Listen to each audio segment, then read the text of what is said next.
I'm going to get every major trophy in an FC24 career mode and then ask Steam for a refund. For those of you who don't know, any game you buy on Steam you can fully refund if you play for less than 2 hours. So I'm wondered, could you start FIFA 24 for the first time, boot into career mode and win every major trophy and still get all of your money back?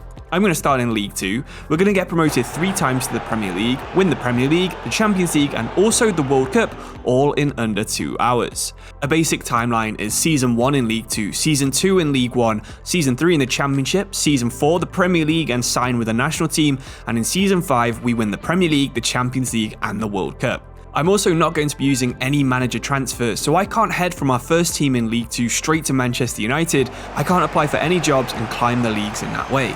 My final restriction is that I want to play at least 1 match in every single competition, including 1 in all 3 of the big competitions in 2026. Once I was ready with a strategy that I thought would work, I launched the game, began my timer and chose Arteta as my manager. I also decided to begin as Bradford City. Salford were another choice I could have gone for, but Bradford had a higher rated goalkeeper which makes simming games is much more likely to result in a win. Realism is going out of the window here in favour of efficiency today, and transfers are also the first thing we need to sort. In free agents, we have a bunch of players who are way too good for League 2. Marko Stamenic, Matthew Garbett and Ola Solbakken all get added to our shortlist, and Mert Gunok is the best value goalkeeper I can find. One by one we agreed deals for these 4 players and our team is already borderline good enough to survive in the championship.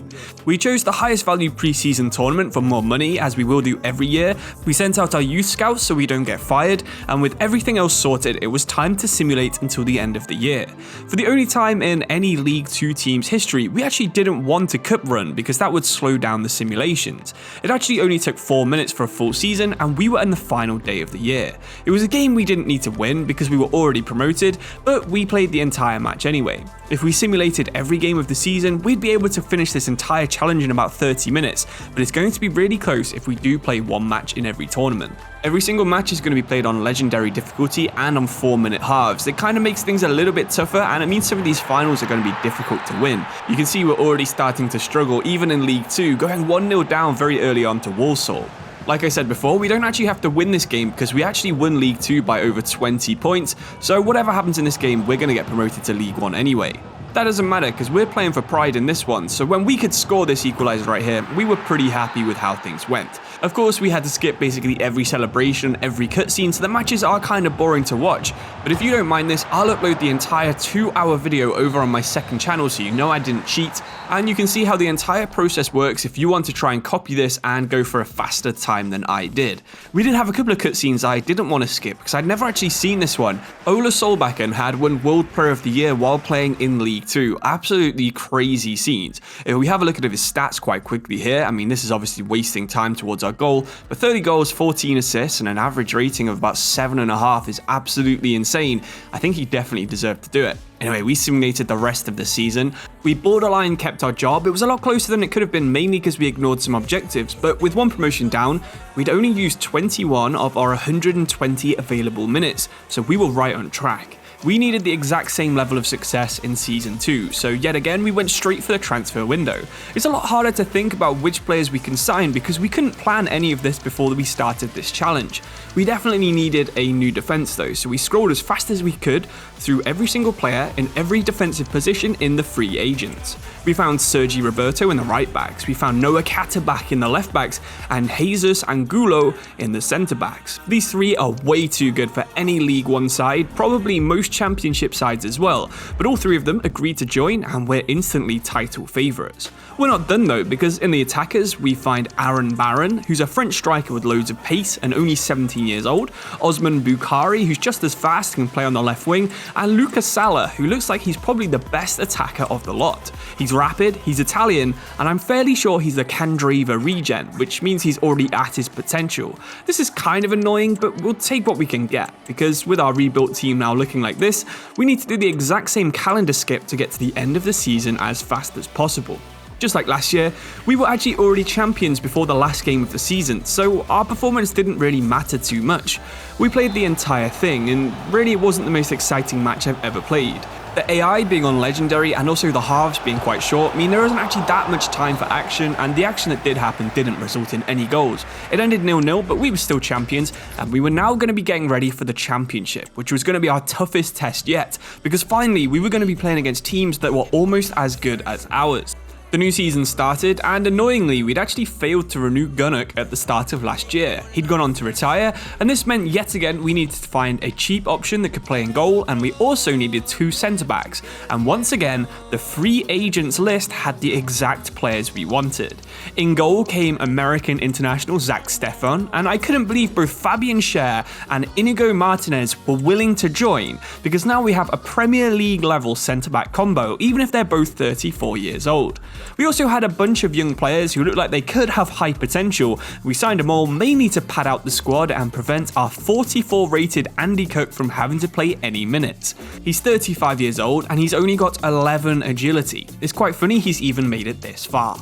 We do the same thing again this year. We'll simulate to the end of the season and hope for the best. Before we could do that though, we thought it'd be a good idea to try and find and then sign the Cristiano Ronaldo regen. Cardoso is exactly that. He's going to join us and hopefully he's going to have the potential to be a true Premier League star next season. It took slightly longer than last year to simulate, mainly thanks to us doing okay in the cups, but this time we weren't champions of the championship. We weren't even sure we'd be in the playoffs. We'd have to win our played match if we wanted to confirm it, so the entire speedrun relied on us winning this match. It was quite a tough game too. Hull are a top half team in the save, so we needed to get off to a really good start. Of course, the fact that I've said that means that we did get off to a good start. We were 1-0 up within 10 minutes, Ola Solbakken, one of our first signings, scoring the goal that could put us into the Premier League.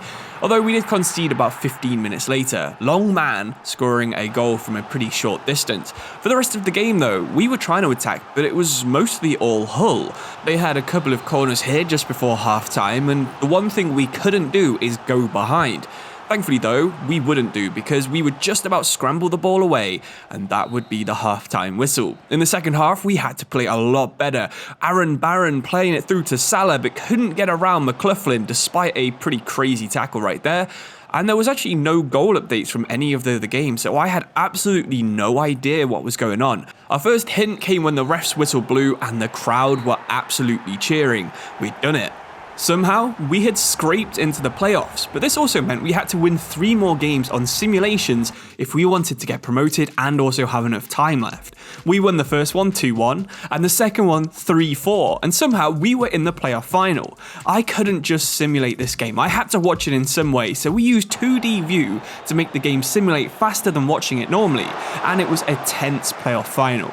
We decided we had to take control. In the 121st minute, it was still 0-0. We were coming on to take all of the penalties. The run was over if we lost this. There was just 5 penalties between us and the Premier League.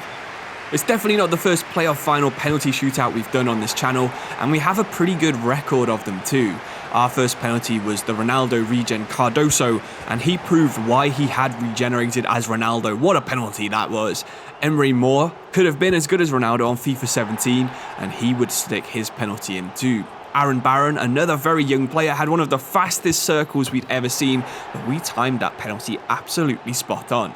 Everyone was actually really good until the last Watford penalty that somehow Zach Stefan would save with his legs. And that meant Solbakken, the guy that scored to get us into the playoffs, scores to get Bradford back into the Premier League for the first time in about 3 decades. Somehow, we were now a Premier League team. To say I'm all about realism, playing like this is actually quite fun.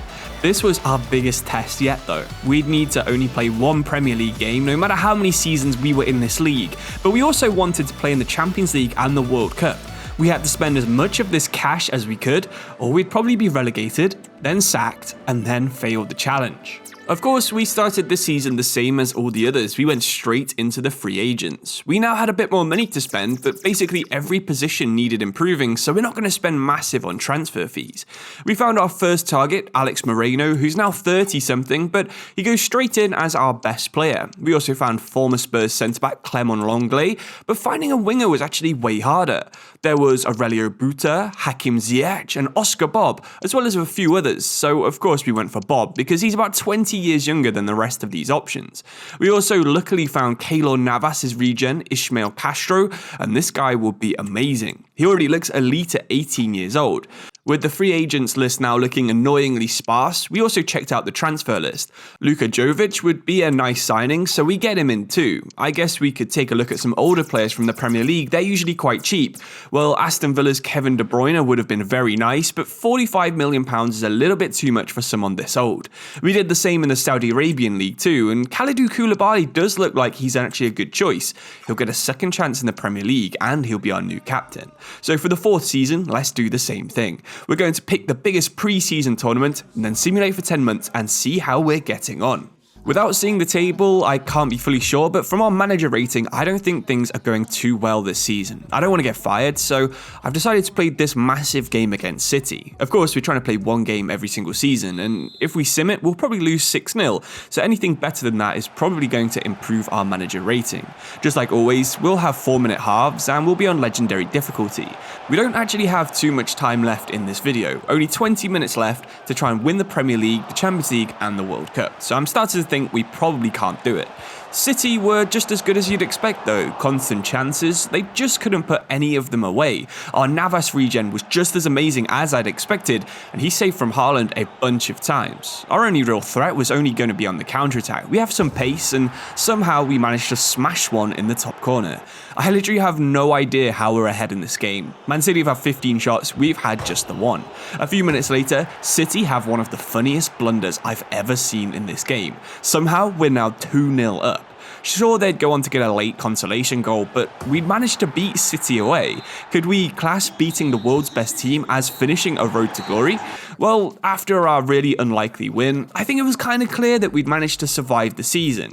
We'd have just enough time to simulate another season, and we were really paying the price for signing older players throughout the last few years. It was something I actively tried to avoid in the first season, but ever since we found Shah and Martinez in the free agents, I got a little bit addicted for going for the highest overall players available. I don't think we've got time to play another game in the Premier League because we're basically out of time now. We'll just sign a few players, get on the sim, and see how we finish in our 5th and final season before refunding this game. Before I show you exactly where we finished, then please do consider giving a like if you enjoyed this video, subscribing if you want to see more FC24 content, and leave a comment and see if you can guess the position we finished in our final year. You can see the results on the right here, pretty decent. We drew with Arsenal, we beat Crystal Palace, and we also drew 2-2 with Spurs at the end of the season. We were nearly fired, but we finished 12th overall ahead of Forest, Leicester City, and miles behind 11th place Aston Villa. But with just 30 seconds left on our timer, we need to close this game, we need to head over to Steam, and we need to confirm we can get our money back. This really isn't the best FIFA of all time, is it?